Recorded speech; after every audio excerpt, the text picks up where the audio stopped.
जय हिंद साथियों, आप सभी का स्वागत है आपके अपने इस YouTube चैनल वीनस क्लासेस पर। आज की इस वीडियो में हम लोग देखेंगे साथियों 8 अगस्त 2024 एसएससी एमटीएस के फर्स्ट शिफ्ट के जीके जीएस का संपूर्ण सॉल्यूशन। तो पहला प्रश्न देखिए साथियों, क्या पूछा गया था। रुक्मणी देवी अरुणडेल का संबंध किस शास्त्रीय नृत्य से साथियों।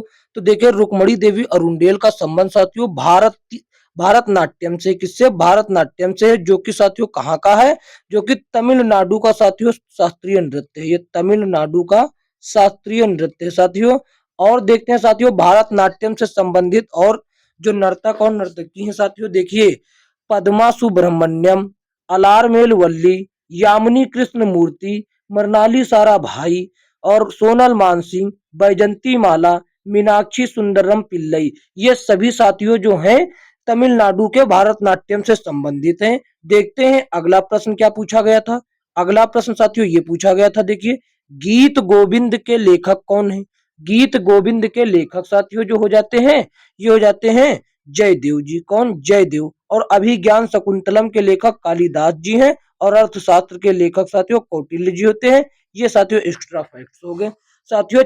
यदि यह वीडियो अच्छी लग रही है तो इसको लाइक कर दीजिए, और चैनल पर नए हो तो साथियों सब्सक्राइब करके बेल आइकन दबा लीजिए, ताकि आने वाली वीडियो का नोटिफिकेशन सबसे पहले आप तक मिल सके। साथियों देखिए सब्सक्राइब करने का कोई पैसा नहीं लगता है, हम आपके लिए इतना मेहनत करते हैं, तो आप चैनल को सब्सक्राइब तो करना आपका हक बनता है साथियों। देखते हैं अगला प्रश्न साथियों क्या पूछा गया था। अगला प्रश्न साथियों देखिए ये पूछा गया था, कौन खुद का डीएनए रखता है और कुछ प्रोटीन का संश्लेषण यानी कि निर्माण कर सकता है। साथियों वो है क्लोरोप्लास्ट। कौन? क्लोरोप्लास्ट साथियों है। अब देख लेते हैं क्लोरोप्लास्ट के बारे में जानकारी ये रही। क्लोरोप्लास्ट जो है साथियों एक दोहरी झिल्ली वाला पादप कोशिका अंग है। पादप कोशिका का अंग है जो साथियों प्रकाश संश्लेषण के माध्यम से ऊर्जा उत्पन्न कर सकता है या करता है। यह पौधों, शैवाल और सभी हरे ऊतकों में पाया जाता। कहाँ कहाँ? यह साथियों पौधे, शैवाल और सभी हरे ऊतकों में पाया जाता है। देखते हैं अगला प्रश्न साथियों क्या पूछा गया था। अगला प्रश्न साथियों देखिए ये पूछा गया था, भारत में जनगणना किस अधिनियम के प्रावधानों के तहत आयोजित की जाती है। तो साथियों जनगणना अधिनियम 1948 के तहत साथियों जो है भारत में जनगणना आयोजित की जाती है। इसके बारे में जानकारी ये रही साथियों, देख लेते हैं। कहता 1948 ईस्वी में भारतीय अधिनियम केंद्र सरकार किसी विशेष तिथि पर जनगणना करने या सूची सूची सू, अधिसूची अवधि में अपना डेटा जारी करने के लिए बाध्य नहीं करता है। और साथियों अंतिम जनगणना अभी तक 2011 में कराई गई, और जबकि अगला साथियों कराया जाना था 2021 में किया जाना था, लेकिन कोविड 19 महामारी के कारण इसे स्थगित कर दिया गया, जो अभी तक नहीं हो पाई है। देखते हैं अगला प्रश्न क्या पूछा गया था। साथियों अगला प्रश्न देखिए ये पूछा गया था, अभिक्रिया इसमें इस अभिक्रिया में इस अभिक्रिया में सीयू क्यों विस्थापित हो जाता है। देखिए PB plus CU SO four equal to आ रहा, PB SO four is equal to CU. इसमें सीयू जो है वो क्यों अलग हुआ जा रहा है एसओ फोर से। तो साथियों इसकी बात जानने के लिए ये पढ़ना पड़ेगा। देखिए यह एक विस्थापन अभिक्रिया है, और जो ये पीबी यानी कि ये लेड और सीयू यानी कि कॉपर, पीबी जो है ये सीयू से अधिक क्रियाशील है, इसीलिए जो ये पीबी यानी कि लेड जो है कॉपर को स्थापित कर देता है। आपको समझ में आ गया होगा हमारे कहने का अर्थ। देखते हैं अगला प्रश्न क्या पूछा गया था। अगला प्रश्न साथियों ये पूछा गया था कि तमस उपन्यास के लेखक का नाम बताएं। तमस उपन्यास के लेखक कौन है? तो साथियों भीष्म साहनी हो जाते। तमस उपन्यास के लेखक कौन है? भीष्म साहनी। और इसके बारे में जानकारी देखिए यहाँ पर। तमस का साथियों शाब्दिक अर्थ होता है अंधकार। क्या? अंधकार होता है। और साथियों तमस उपन्यास के लिए सन 1975 ईस्वी में भीष्म साहनी जी को साहित्य अकादमी पुरस्कार मिला। देखते हैं अगला प्रश्न साथियों क्या पूछा गया था। अगला प्रश्न साथियों देखिए ये पूछा गया था कि भारत में मेजर पोर्ट कितने हैं, यानी कि स्वामित्व वाले बंदरगाह कितने हैं साथियों। तो देखिए टोटल है 13, जिसमें से साथियों 12 है सरकारी और एक साथियों को ऑपरेटिव है। देखते हैं अगला प्रश्न क्या पूछा गया था साथियों। अगला प्रश्न साथियों देखिए ये पूछा गया था, भारत के संविधान का अनुच्छेद 46 किसके शैक्षणिक और आर्थिक हितों के संवर्धन को दर्शाता है। अनुसूचित जाति, अनुसूचित जाति का मतलब एससी, अनुसूचित जनजाति का मतलब एसटी और अन्य पिछड़ा वर्ग का मतलब साथियों ओबीसी। ओबीसी तो साथियों देखिए अनुच्छेद 46 जो है, अनुच्छेद 46 एससी एसटी और ओबीसी, एससी एसटी ओबीसी के शैक्षणिक और आर्थिक हितों का संवर्धन करता है। और इसके बारे में थोड़ा और देख लेते हैं इन अनुच्छेद से संबंधित। तो देखिए अनुच्छेद 30 और अनुच्छेद 29 जो है साथियों धार्मिक अल्पसंख्यकों के अधिकार से संबंधित है, जबकि अनुच्छेद 21A 6 से 14 साल के तक बच्चों के लिए निःशुल्क शिक्षा से संबंधित है। साथियों 21A वाला काफी महत्वपूर्ण है, जो आगे की शिफ्टों में देखा जा सकता है। देखते हैं अगला प्रश्न कौन सा पूछा गया था। अगला प्रश्न साथियों देखिए ये पूछा गया था, हिमालय की कंचनजंगा चोटी की ऊंचाई कितनी है साथियों। कंचनजंगा की ऊंचाई साथियों है 8,598 यानी कि 8598 मीटर। और साथियों इसके बारे में जानकारी देखना आवश्यक है। यह विश्व की तीसरी सबसे ऊंची चोटी है। कौन सी? कंचनजंगा चोटी जो है विश्व की तीसरी सबसे ऊंची है। तो विश्व की पहली कौन है? विश्व की सबसे ऊंची तो पहली यानी कि माउंट एवरेस्ट है, जिसकी ऊंचाई साथियों 8848 मीटर है, 8848.86 मीटर। और विश्व की दूसरी सबसे ऊंची चोटी जो है वो केटू है, जिसकी ऊंचाई 8611 यानी कि 8611 मीटर है।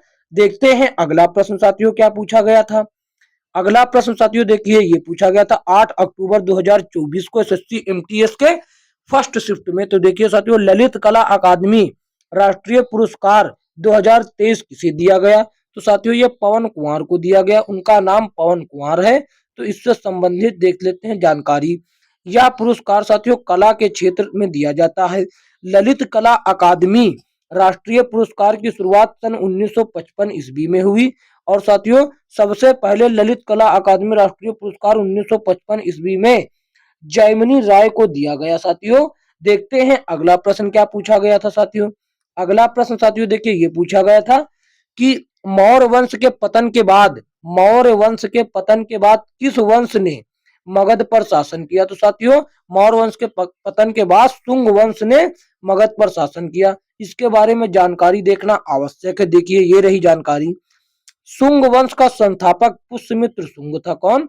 पुष्यमित्र शुंग था साथियों। शुंग वंश का संस्थापक पुष्यमित्र शुंग ने मौर्य वंश के अंतिम शासक बृहद्रथ की हत्या कर शुंग वंश की स्थापना कर दी। और साथियों मौर्य वंश का संस्थापक जो था साथियों चंद्रगुप्त मौर्य जी थे। और उसका प्रधानमंत्री चाणक्य था, जो कि साथियों कूटनीतिज्ञ था, जिसने अर्थशास्त्र की रचना की। देखते हैं साथियों अगला प्रश्न क्या पूछा गया था। अगला प्रश्न साथियों ये पूछा गया था संविधान से संबंधित।